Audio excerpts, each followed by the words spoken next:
that a lot of us don't do any more than what we're now doing because we're living within the context of the conversations or the opinions or the expectations that people have of us.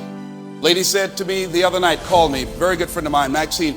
She was in Washington, D.C., and she was talking with some students of hers that she'd been working with. She is a health expert, and they were telling her about this guy they saw on television. And she said, "Oh, I know him."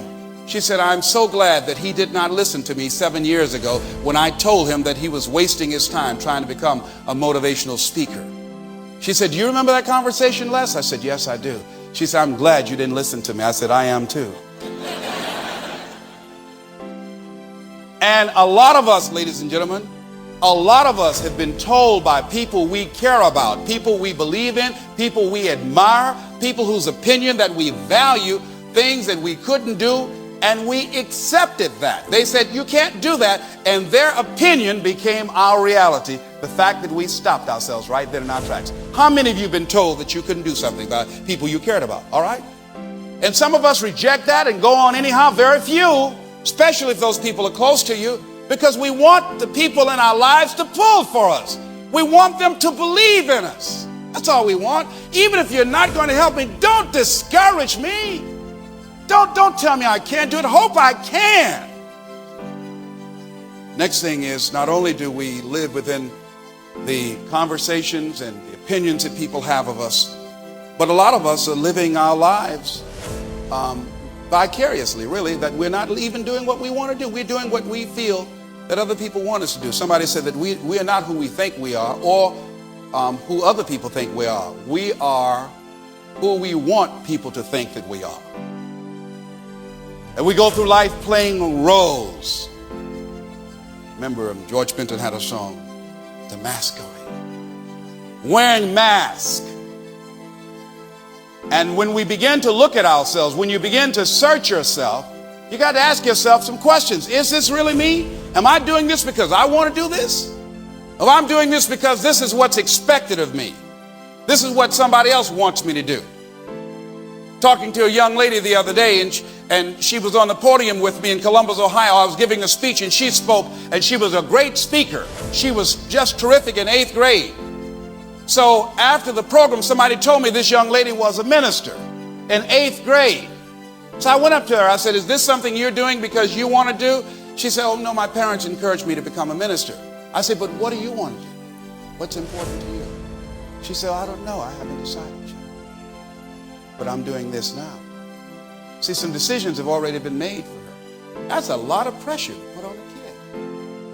A lot of pressure. What does she know about life at this time? About ministering to adults or to other kids. She's just learning herself. And so as we go through life, a lot of things we're doing, a lot of things we buy into. We do it for our children. A lot of us live our lives through our children. We didn't do what we wanted to do, and so we are pushing our dreams through them. Don't even know whether or not that's in sync with what they want to do. So as you begin to look at where you want to go, it's on you. What do you want? What gives your life meaning? Right now, with the time you have left, in this moment, as you look toward the future.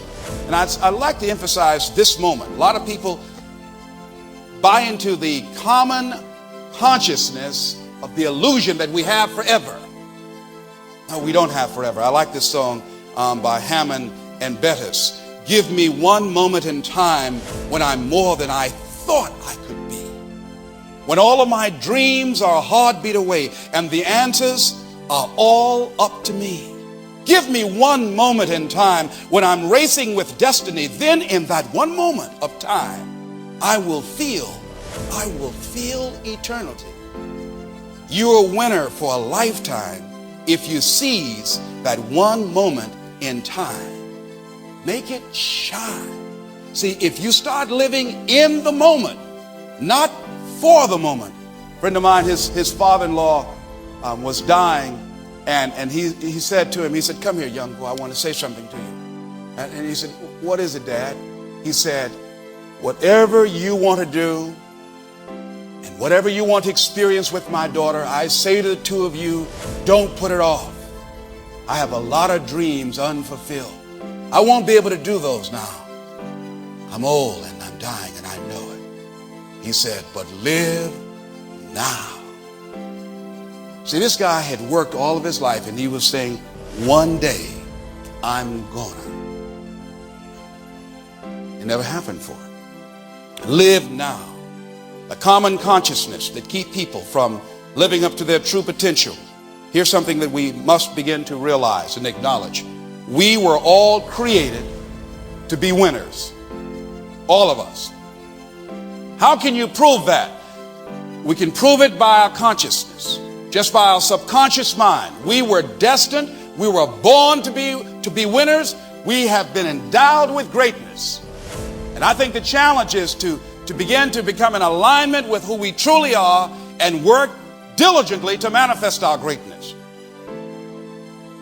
We were born to win.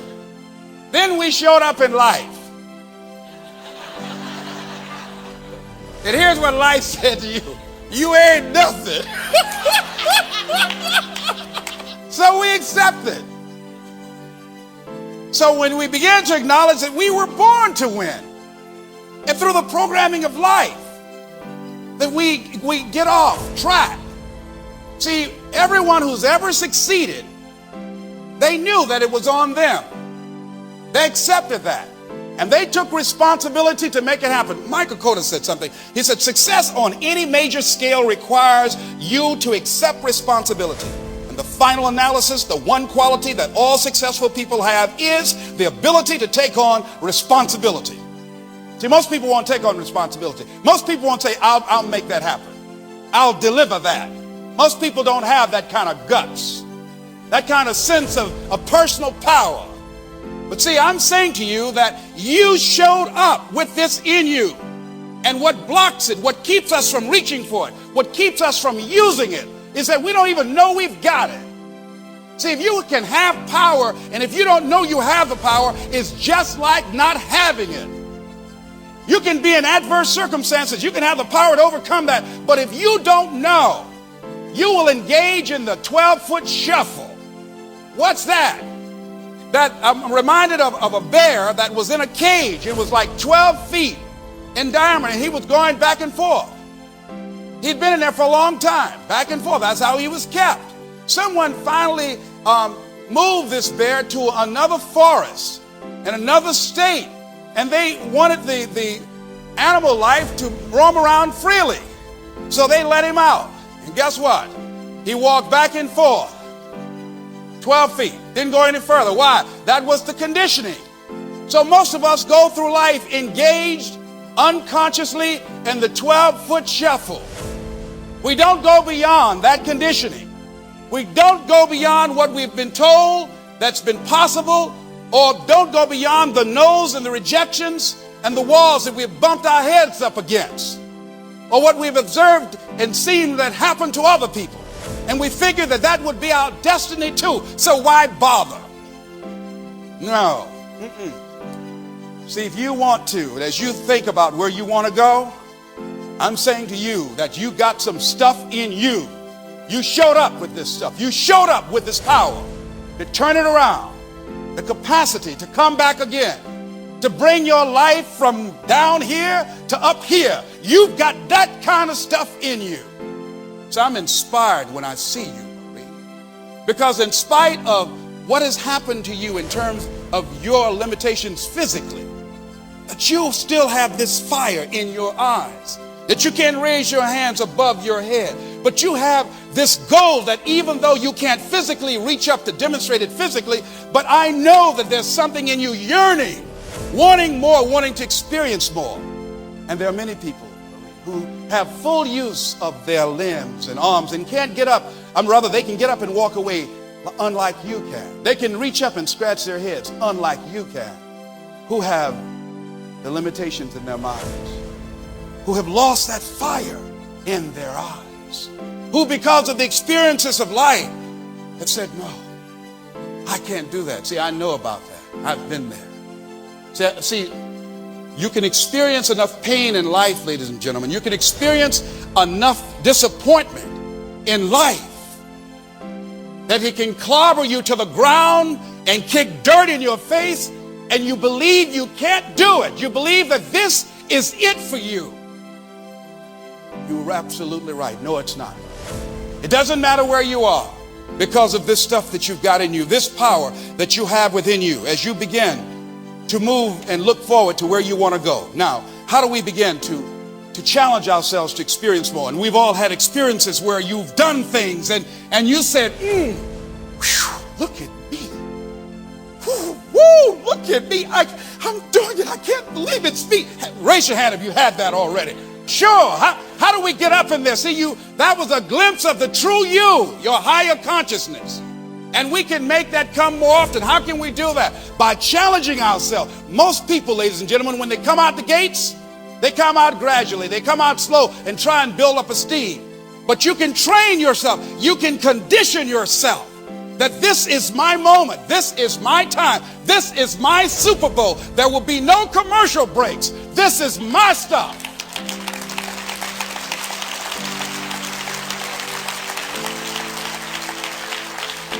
Let other people be casual if they want to. But they will know something about you by the way you come in. Most people aren't walking like this, ladies and gentlemen. Most people are just dragging along. Just dragging along.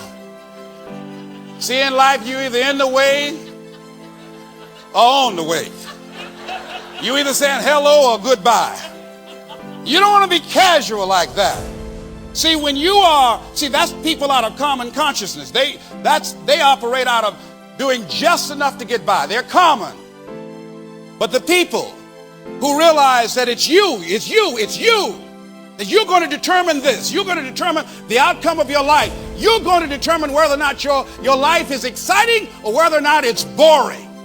You determine that. And those people who know that, they move with a sense of urgency. They move with purpose and direction. They work and they manage their time effectively. And so as you begin to look at that, you're challenging yourself constantly. You know that whatever you've done, it's only a tip of the iceberg of what's possible for you. And you are excited trying to find out what else I got in here. I like what I'm seeing here. Let me work on this some more. Become like a child all over again.